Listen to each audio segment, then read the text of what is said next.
Fire officials say with this hot weather and dry conditions, it's pretty much turned trees into tinder for wildfires. We're here in the South Hills of Eugene, where a crash last night has left one woman in critical condition. Here's what happened. She traveled northbound on Crest Drive, crashed over that embankment, and ended up rolling down into that tree. Now, investigators aren't sure exactly what caused the crash, but they are looking into alcohol as a potential factor. So you might actually want to think twice before getting that second cup of coffee. Researchers say it might actually slow you down.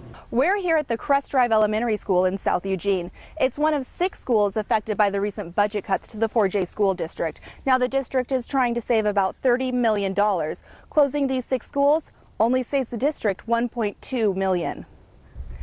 So if your workday is dragging on, experts say taking 15 minutes to play Angry Birds might just be the boost you need. KVAL's Lisa Nico is here with a sneak peek at the coolest facility in town. Lisa? Well, that sure is right. Well, we won't get an official tour of the coolest complex until next week, but in the meantime, here's a look at what you can expect. It's called Pay It Forward, and it's a new program approved by Oregon lawmakers and headed to the governor's desk. The program removes upfront fees with the hopes of opening up higher education to people of all income levels. Instead of paying as they go, students would pay for their education after they had graduated and landed a job. Many we spoke to were all smiles about the idea, but there's still a lot of questions waiting to be answered. Like, what's the startup fee and what happens if a student transfers or even drops out? The next year will be spent looking at the program to see if it's even possible. If the answer is yes, supporters will come up with a pilot program by 2015. From the studio, I'm Lisa Nico with KVAL News. We begin with continuing coverage tonight. Police are still trying to put the pieces together at a home in North Bend where gunshots were fired and a woman's body was found dead Friday evening. 44-year-old Wayne Hanger is being held on murder charges for the death of 57-year-old Anna Hanger. District Attorney Paul Frazier says it appears she died from homicidal violence, but the exact cause of death is still not yet known. According to the Oregonian, Hanger has a history of violence against the victim. They say back in 2009, Hanger was arrested on assault charges after punching Anna Hanger and throwing a can of beer at her. And a Eugene man is dead after a fight Friday night. Eugene police say 33-year-old James Earl Jacobson Jr. collapsed and died just a few blocks away from where the fight broke out. Police say at this point it doesn't look like any weapons were involved. The exact cause of death is still being investigated. And the Rosebrook Fire Department is looking into what caused a garage fire yesterday evening. It happened on Kirby Avenue just before 6 p.m. 3 vehicles and a 30-foot fir tree also caught fire. Everyone did make it out of that home safely. And new information tonight, dive teams are looking for a Canby woman's body and they're forced to give up that search now. Megan O'Mara Clark jumped into the Clackamas River on Friday and never resurfaced. Witnesses say she was in a dangerous part of that water and went under in a whirlpool.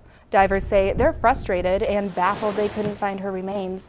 The dedicated search is over, but marine officers say they'll keep looking during regular patrols.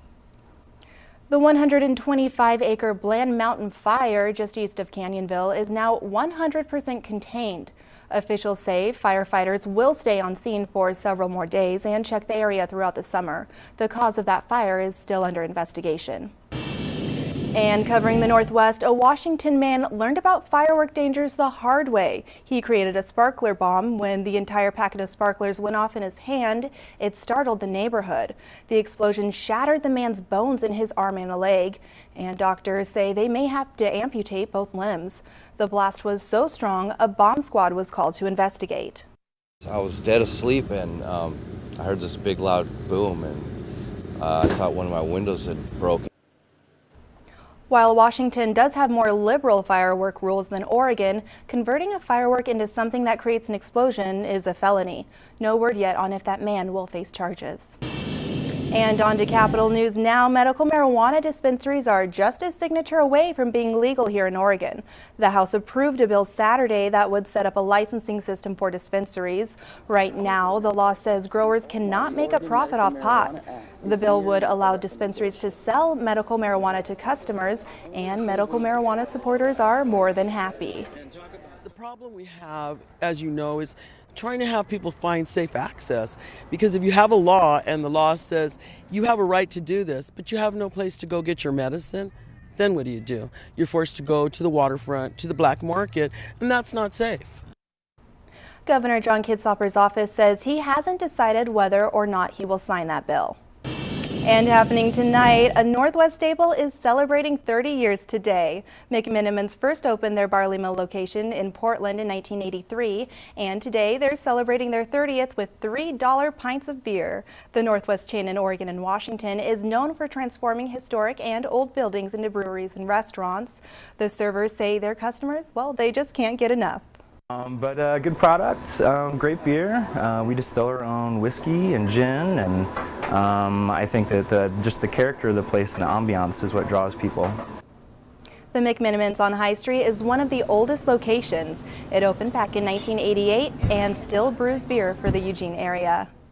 Well, finally tonight, 98 years old and still going strong. Angie McLean may be just a couple years from triple digits, but she's still working hard. McLean pours drinks at Panama Joe's Cafe in Bridgeport, Connecticut. She started bartending when she was just 17, and now she works 6 days a week, 8 hours a day. She says she'll be doing that for as long as she lives.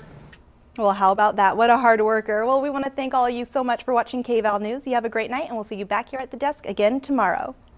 Well, if there was a drug you could take to make you feel smarter, more productive, would you take it? Well, as more and more young adults are finding out, some shortcuts come with a cost. I spoke candidly with two young men who share their story of addiction and journey through recovery. It made school easier, so then it made work easier, and then it made life easier. Adderall, Ritalin, Provigil, whatever the brand. These are stimulants that someone you know has probably taken. I think the past 5 years particularly, we've seen a lot of the legal amphetamines being misused by adolescents and young adults. Probably 2 out of 5 people that I met. Methylphenidate, or Ritalin, has been prescribed to children with attention deficit disorder since the 60s. But it wasn't until the mid-90s when production in the United States rose significantly. That's also when Adderall hit the market. They don't have this diagnosis in Europe or China. This is an American disease, and I think it's overdiagnosed. Many physicians are now realizing that the use of these drugs is going far beyond prescribed doses. Chew them up or snorted either. And onto the black market. $80 a week towards the end. So why are so many young adults abusing these medications? They did help with grades quite a bit. It's almost kind of an unfair advantage. Feeling pressured to get it all done at once, so I would take Adderall, or other substances. Dr. Schwarzler tells me drugs like Adderall and Ritalin are considered Schedule II controlled substances, regulated the same way as other addictive narcotics like oxycodone, methadone, even some forms of cocaine. And I think the main thing about them is they are addicting. And when addicts can't get more of the prescription drug, I think some of them do resort to methamphetamine. It helped me with a lot of classes and didn't help me with life, so it was kind of a give and take, I guess, with it. Now, to be clear, Dr. Schwarzler and other psychiatrists believe there is a significant therapeutic use for medications like Adderall and Ritalin in treating young patients with attention deficit disorder and hyperactivity.